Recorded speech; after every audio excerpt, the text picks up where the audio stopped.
Yeye tundirishi mmemfikiria. Bado tena hata kuwapa elimu wa Tanzania mnaona mnakuwa na hofu. Na tumepata utaratibu na mtumishi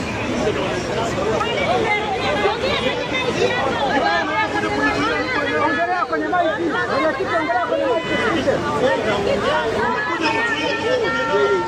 Tunachekesha hii.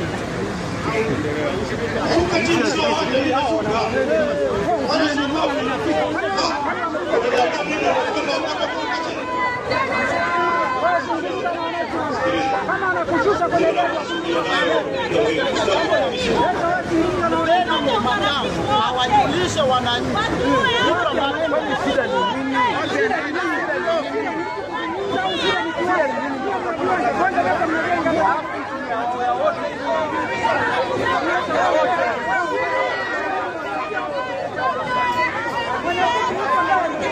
Ndio maana tunataka mfumo wa uchaguzi wa nchi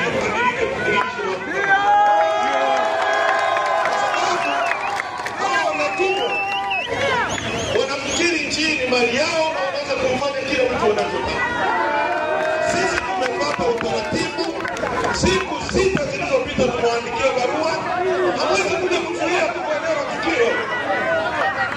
Hiyo ni provocation. Hiyo ni provocation.